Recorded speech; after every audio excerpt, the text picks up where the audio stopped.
Саидбек Шеров аз қабили нафаронест ки ба боғпарварӣ дар доманакӯҳҳои водии Зарафшон машғул аст. ӯ ҳамроҳи аҳли оилааш зимистони соли 2021 дар мавзеи бекорхобида ҳудуди Санглох ки дар болотари дашти моҳони деҳаи Фатмев ҷойгир аст, тасмими бунёди боғро кард. Вале бунёди боғ дар ин мавзеи Санглоху беоб кори саҳлу осон набуд. Саидбек Шеровро зарур буд ки аз дурии қариб 3 километр дуртар аз мавзеи бунёди боғ об меовард.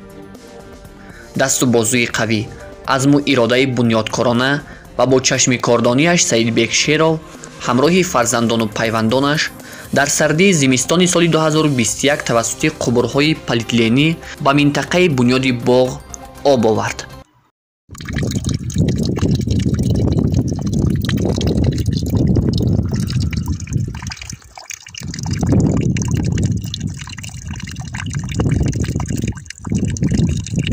бояд таъкид кард ки ноҳияи айнӣ дар қисмати шимоли Тоҷикистон ҷойгир буда, иқлими мӯътадили он барои парвариши дарахти зардолу хеле мусоид аст.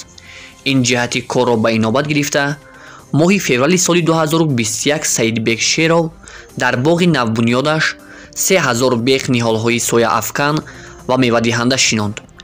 ниҳолҳои мевадиҳандааш зардолу, себ, нок ва анвои дигари дарахтон буданд.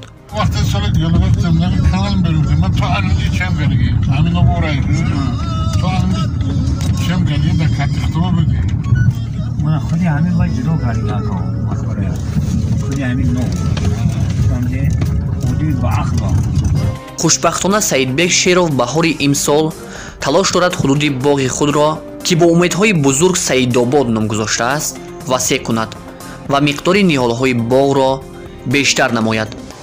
зеро ӯ дар пайравӣ ба иқдомҳои созандаи асосгузори сулҳу ваҳдати миллӣ, пешвои миллат, президенти ҷумҳурии Тоҷикистон муҳтарам Эмомалӣ Раҳмон амал карда, азм дорад бо бунёди боғ дар ғанӣ гардонидани бозори дохилӣ бо меваҳои хуштаъм саҳм гузорад. тавре ӯ дар суҳбат бо мо иброз намуд, барои сарфакорона истифода шудани об дар назди боғаш ҳафзи обро бо ғунҷоиши зиёди об бунёд кардааст. ҳамзамон барои самаранок омадани кори боғдориаш аз усули нави обмонӣ дар боғпарварӣ, усули қатрагӣ истифода мекунад.